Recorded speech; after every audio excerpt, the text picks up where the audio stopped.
You ever had one of those days where you realize your life just flipped upside down and you might be the main character in somebody else's disaster movie? That was me, sweating buckets in 115 degrees, dragging my last cardboard box across the driveway of my so-called fresh start, when suddenly 3 police cruisers light up the street like it's New Year's in Vegas. Sirens wailing, tires squealing, and right behind them, get this, a pearl-white Bentley rolls up and out steps the HOA president in a pink blazer so blinding it could probably be seen from space. That's Cordelia Blackthorne. Platinum hair lacquered down to her scalp, not a strand out of place despite the desert heat, and a manicure sharp enough to peel paint off a wall. She points at me and announces, loud enough for the neighbors hiding behind their curtains to hear. That's him. Officers. He's trespassing. Arrest him immediately. I look down, just to double-check that I didn't accidentally wander into someone else's moving day, but nope, my name's on the mailbox. So now I'm standing there, holding a box with my grandma's china in it, facing a rookie cop with his hand on his cuffs and sweat pouring down his face, asking if I'd like to explain my presence on this property. Yeah, that happened. And all around me, you've got hundreds of neighbors filming with their phones, looking like they just hit the drama lottery. But here's the kicker. Inside that moving box wasn't just pots and pans. Buried under the bubble wrap was a dusty old document from 1947, which is a big part of why I scored this house for $127,000 at a bankruptcy auction where nobody else even bothered to bid. That document, it said my property's Oasis wasn't just a backyard, it hid the master control for the entire neighborhood's electrical grid. I'm talking flip a switch, the whole HOA goes dark, kind of leverage. Wild, right? But before I get to the bunker full of secrets, let me back up a sec. 6 months earlier, I was in a Phoenix courtroom watching a bunch of Tesla lawyers try not to sweat through their suits. They'd stolen my patent, a battery storage breakthrough, and ruined my life fighting me over it. 3 years of legal battles, lost my marriage, lost my mind, nearly lost my house. But then the verdict hit, $8.5 million in my pocket. Vindication never felt so surreal. Didn't take long for my ex-wife to take her half of everything but the settlement and run. The house in Scottsdale, the friends, even the dog, I got none of it. But I did get a shot at a do-over, and when I saw this oddball listing for a 4-bedroom Oasis out in Desert Serenity Estates, I thought, why not? Only bidder at the county auction. Attorney running the sale looked ready to faint with relief when I signed the papers. Old man Weatherb, the estate lawyer, slides me 2 keys, one for the house, one that looks like it belonged to Houdini. Says, with great power comes great responsibility. I just thought he was being dramatic. Spoiler, he wasn't. 4 hours in a U-Haul across the wasteland later, I pull into a sea of beige. Houses all lined up like they were built by an OCD robot. But my place sits on the edge, where suburbia gives up and the wild desert begins. And my backyard? Literal palm trees, real springs bubbling up, so green you'd think somebody spray-painted the desert. Didn't even get my first box to the porch before Cordelia Blackthorne herself comes storming up, flanked by 2 other women in matching pastel blazers, armed with clipboards and condescension. We need to discuss your acquisition, she says, like I'd just bought a nuke at Walmart. Apparently, my Oasis is a community asset. I'm holding my deed in one hand, but she waves some covenant at me, supposedly saying any water feature this size is automatically HOA property. I look at her paperwork, and, I kid you not, it's written in Times New Roman, brand new, watermark from 2015, and supposedly from 2001.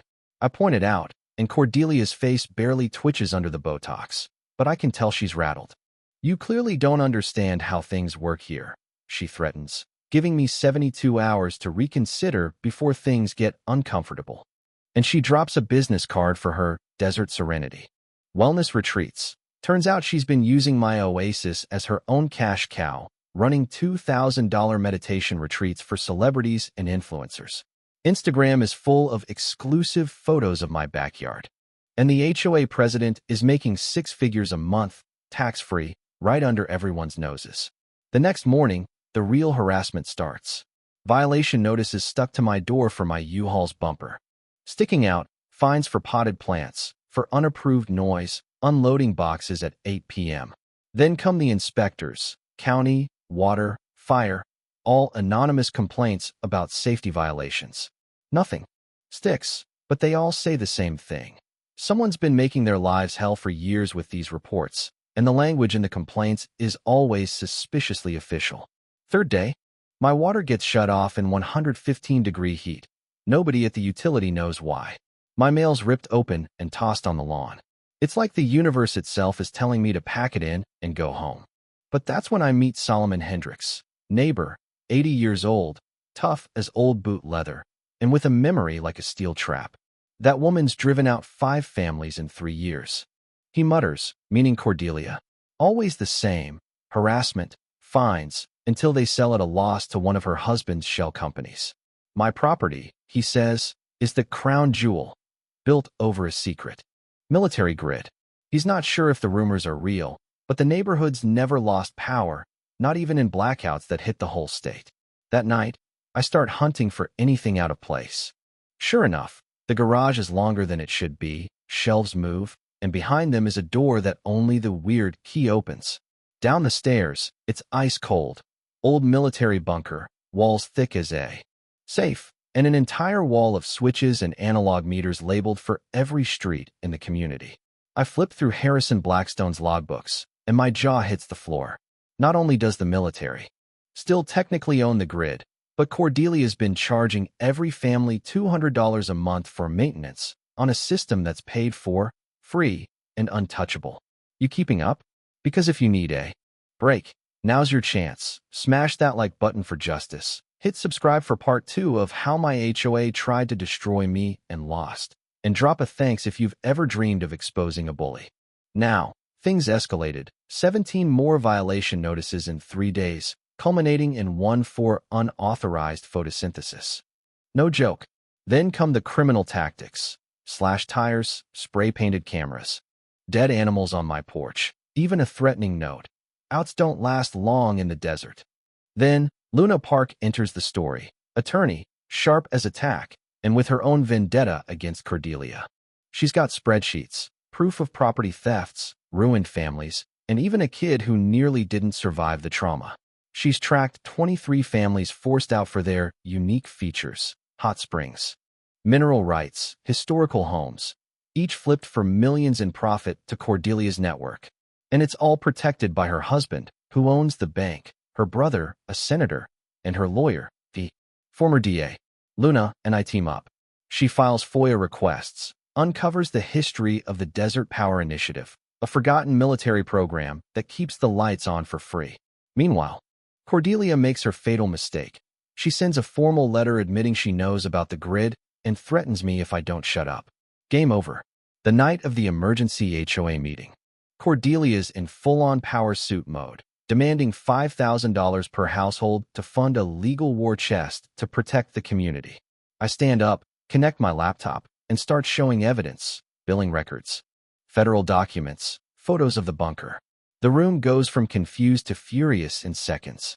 Cordelia tries to shut me up, but I keep going, her wellness retreats, her fake maintenance, her empire built on $40 million in fraud. And then, for the grand finale, I turn off the lights in the community center. 10 seconds of total darkness. When they come back on, nobody's on Cordelia's side anymore. Motion for a vote of no confidence, forensic audit, removal of the entire board, passed by overwhelming majority.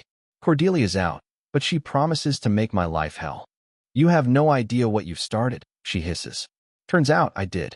Because the next night, military-grade smoke grenades roll through my windows. Police, fire department, and at 6 a.m., the FBI are knocking. My friend Marcus Rivera, now with the Bureau's Energy Crimes Division, takes one look at my evidence and calls it the biggest infrastructure fraud case he's ever seen. And then I find the real smoking gun. Contracts showing Cordelia's father, Colonel Blackthorne, sold military secrets to the original developers. Treason, buried for decades. Cordelia tries to sabotage the grid, but I walk in with Rivera, catch her red-handed, and the whole crew gets arrested on wire fraud, racketeering, conspiracy, even accessory to espionage. The FBI tears through their records and finds they've been selling access to the grid to crypto miners, laundering cartel money through the retreat, bribing inspectors, and planning to write a book about it all. The aftermath? The entire community gets their money back. $48,000 checks to every family, some even more. Power is free. The Oasis is now a true community park, and Cordelia? 22 years, no parole. All assets seized. Her husband and brother, gone, too. The HOA fraud gets exposed nationwide. The Drexler Protocol becomes law, and Luna and I, well, we end up together, raising a family in the house that started it all. Sometimes at night, I go down to the bunker and look at the framed note Cordelia sent. I should have burned your house down when I had the chance. It hangs right above the master switch, and every time I flip that light, I remember, evil doesn't always wear a mask. Sometimes it wears a pink blazer, drives a Bentley, and calls itself a community leader. But sooner or later, someone stands up, hits the switch, and the darkness runs for cover. So, tell me, if you were me, would you have fought back, or would you have run? Drop your answer in the comments, because sometimes the power really does belong to the people brave enough to use it.